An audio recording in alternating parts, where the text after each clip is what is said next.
Well, this is kind of interesting, and it's also probably sad for some people. Microsoft is now blocking Windows 7 and 8.1 updates on Ryzen and Kaby Lake systems.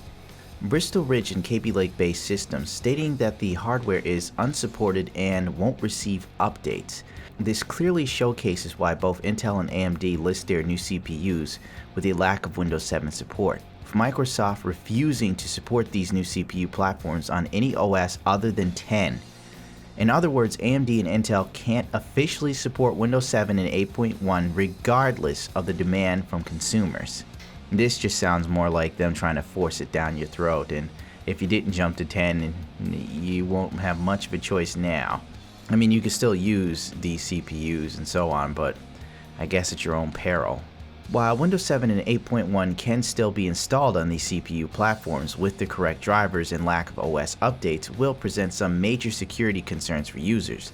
This will make Windows 7 and 8.1 unsafe OSs for those who use the latest CPUs. And I quote, "Unsupported hardware, your PC uses processors that isn't supported on this version of Windows, and you won't receive updates.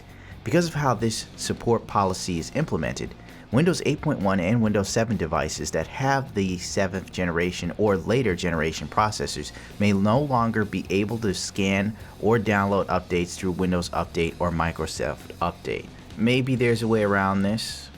I'm sure there's always a way. They'll find ways to implement these updates that you'll have to install manually. It wouldn't be too much of a big deal nor a hassle.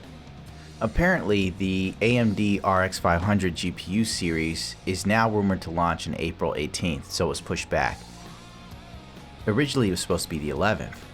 Initially releasing the AMD's RX 500 series is rumored to launch on April 18th, initially releasing the RX 580 and the RX 780 GPU that are based on AMD's Polaris 10 GPU core.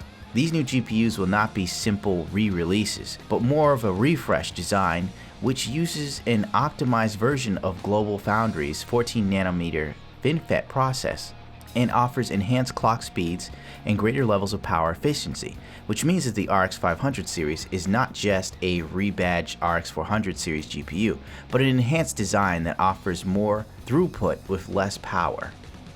This article does then say it is unknown at this time if AMD plans to release their upcoming Vega series GPUs, or if any RX Vega GPUs will come as part of the RX 500 series, perhaps an RX 590.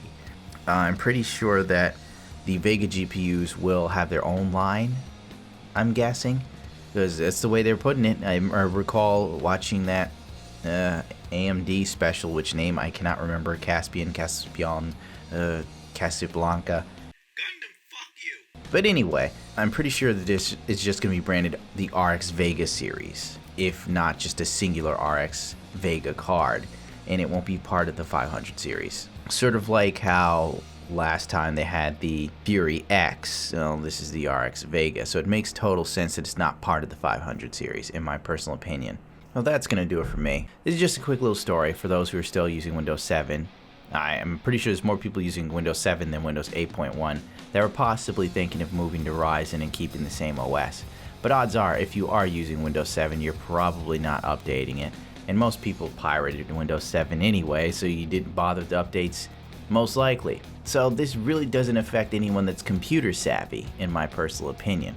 And I figure I pepper in some RX 500 series news, because we haven't heard too much about that. I originally believed it was a rebrand, but it's good to know that it is at least going to be a better version than the 400 series, giving it more credence to buy it, actually. Well, that's going to do it for me. I can't actually give a fuck. Rate, comment, subscribe if you so choose to. If not, so be it. And adios, bichachos.